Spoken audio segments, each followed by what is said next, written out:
Messieurs, dames, bonjour, bienvenue dans Expresso, c'est le numéro 167 et dans cette édition, on va vous parler du Conte du Pays des Neiges, c'est le prochain spectacle pour nos loustics. On va également vous parler d'un stage hip-hop qui se déroule tous les mercredis du mois de janvier ici même au Phénix. C'est Céline qui nous en parlera, mais tout de suite, on découvre une pièce de Jean-Paul Sartre. C'est une première au Phénix, ça s'appelle Nekrasov et c'est Hugo qui nous en parle. Expresso, c'est parti. Lorsque Jean-Paul Sartre écrit Nekrasov en 1955, le monde est divisé en deux. La guerre froide règne entre les pro-américains et les pro-soviétiques. Nekrasov, donc jeune escroc de haut vol recherché par toutes les polices, se fait passer pour un ministre soviétique passé de l'autre côté du miroir. L'occasion est trop belle pour un journal anti-soviétique qui décide alors de l'embaucher. Nekrasov devient une sorte de pantin au solde des médias qui va croiser ça et là quelques magouilleurs politiques patentés. Alors si depuis le mur de Berlin est tombé, si la guerre froide n'existe pas vraiment aujourd'hui, nous sommes en 2009 et Sartre nous interroge toujours sur la liberté des médias et leur indépendance. Avouez que c'est un thème qui est toujours d'actualité. Nekrasov, ce sera le mardi 23 janvier, ici même au Phénix, à 20 h. Autre petite chose à préciser, n'oubliez pas que dans le hall du Phénix, juste avant le spectacle, les élèves du Conservatoire de Valenciennes joueront pour vous quelques morceaux des années 50.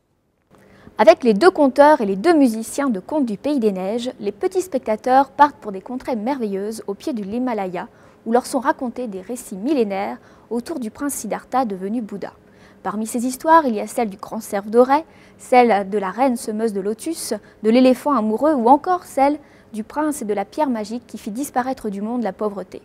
Dans ces contes, tout est fait pour s'amuser et s'évader, comme ce beau ciel étoilé qui vient chatouiller le nez des enfants.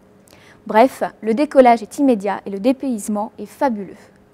Tous les mercredis de ce mois de janvier seront placés sous le signe du hip-hop au Phénix. En effet, 19 jeunes participeront à des ateliers avec un danseur professionnel, Saher Meri, issu de la compagnie Fractal. Cette même compagnie présentera un spectacle de danse hip-hop, Mektoub, au début du mois de février au Phénix. Les ateliers aboutiront à une présentation publique en première partie de la représentation du mercredi après-midi à 15 h. Une superbe occasion pour ces jeunes de rencontrer des professionnels du milieu hip-hop et d'expérimenter le plaisir d'être sur scène face à un public. Dans les prochains numéros d'Expresso, nous vous ferons partager des moments de répétition, alors surtout, restez bien branchés. Et bien voilà, c'est déjà terminé pour le numéro 167 d'Expresso. Merci de nous avoir suivis. On se retrouve la semaine prochaine dans le 168 où on vous parlera notamment du bicentenaire d'un grand compositeur à ne plus présenter, Joseph Haydn. D'ici là, portez-vous bien. À ciao.